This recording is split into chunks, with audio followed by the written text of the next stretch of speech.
So first of all, thanks to the organizers for the nice conference, and thank to you that are watching this presentation now. So my name is Harrison, and I'm going to talk about a work entitled Measuring Cell Density in a Acoustofluidic Microcavity. This work is an interdisciplinary work that was done by means a huge collaboration with different groups at Universidade Federal de Alagoas that I'm affiliated. So before we talking about our results based on acoustofluidics, let us give some fundamentals of this area. Acoustofluidics is the combination of acoustic fields, which needs a medium to propagate it, and microfluidics that refers to the dynamics of fluids in microscale domain. So we have microdomain effects. So we have this figure here that pictures well the principles and applications of acoustofluidics.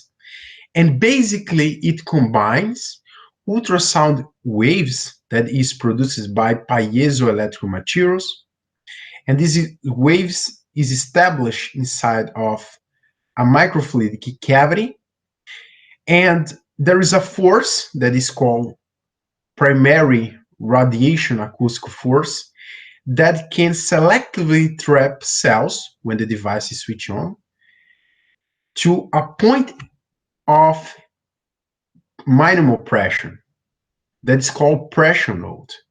For example, in this work here that these figures belongs, it was published by our group, and it is called 3D printed acoustofluidic device for Raman spectroscopy of cells.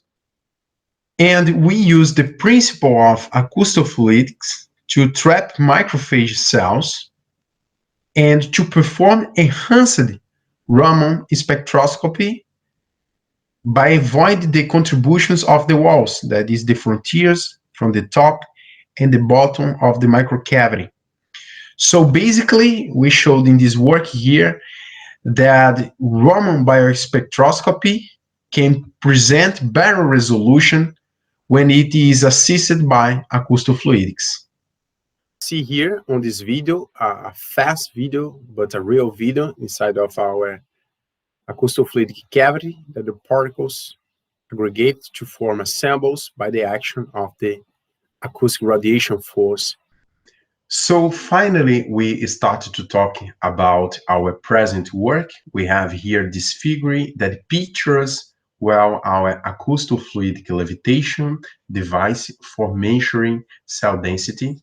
We have here in letter A, the device is divided in two parts.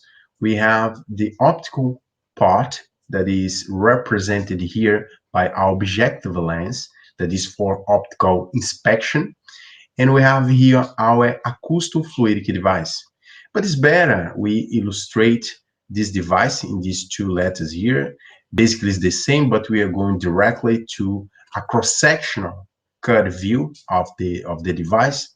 We have here a resonant cavity where the mechanical phenomena take place, and basically this cavity is cast inside of a cylindrical disc uh, fabricated by a 3D printer. The device is cheaper, is a cheaper one, and basically it is sealed by a cover slip that is usual for microscope.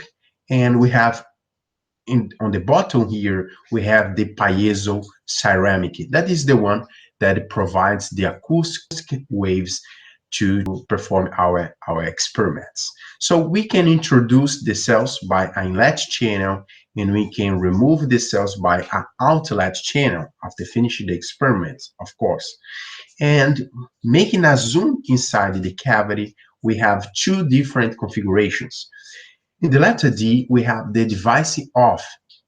It means that when we introduce the cells goes to the bottom of the device, and basically we have a segmented configuration.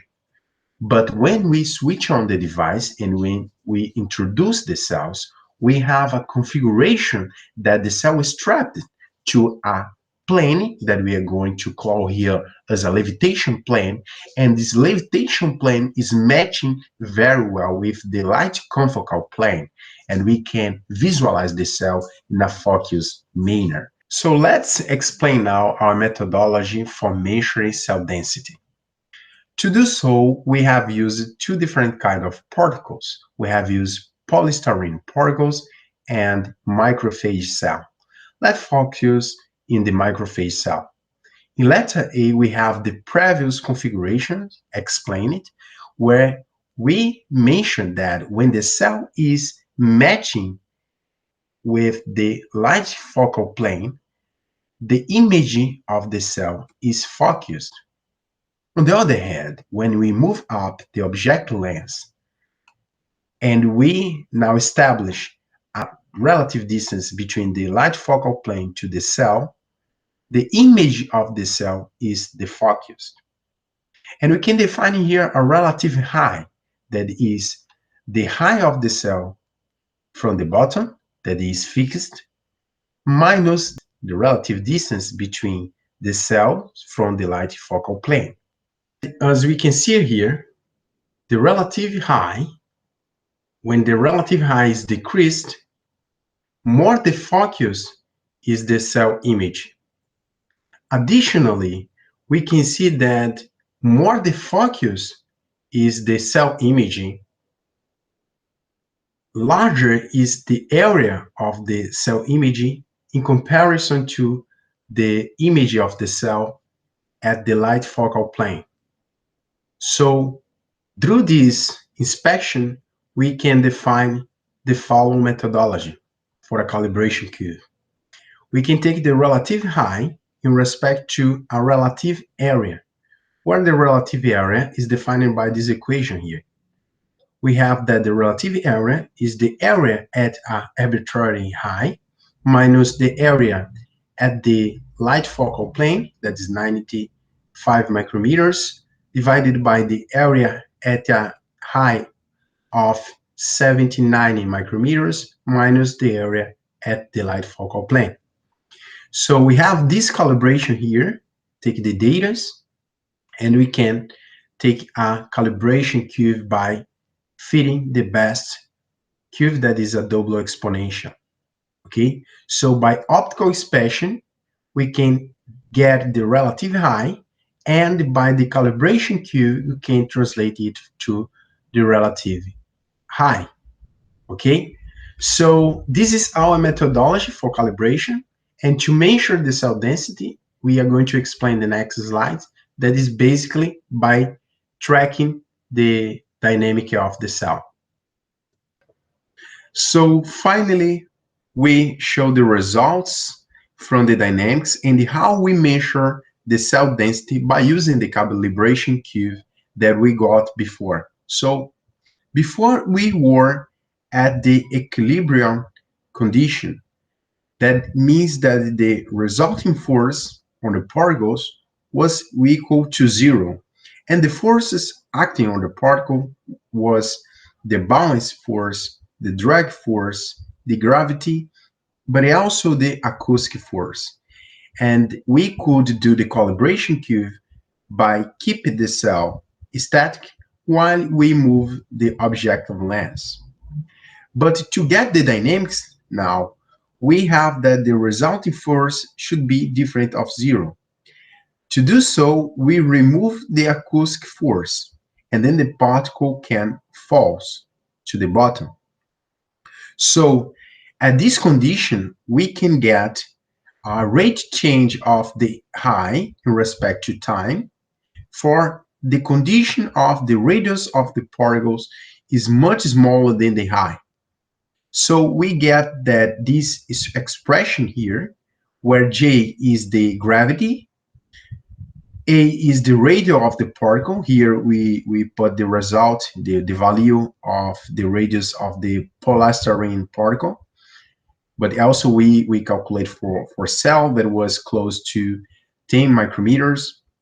Also we have here this parameter here, eta is the viscosity of the solution, We use for particles, we use the water, and for the cell, we use the PBS, but the value is close the same. Also, we have the role of solution. So if we know this, the rate change of the high in respect to time by the data, you see, we have the evolution of the high in respect to time. We can get the value of A. So we have all the parameters here, except for the row C, that in our case here is rho C is the density of the cell. So we can calculate it by adjust this linear curve here given by this equation.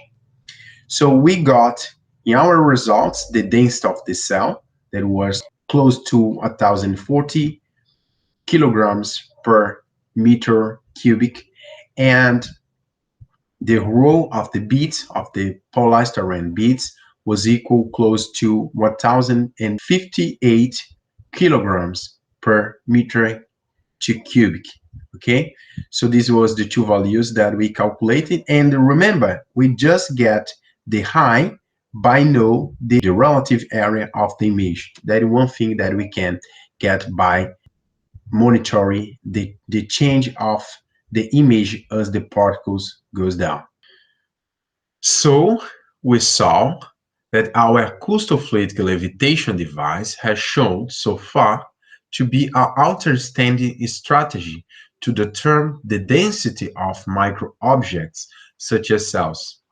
And by a similar methodology, the compressibility of the particles and the cells, of course, will be also a target to be determined in the near future. So thanks for watching this presentation.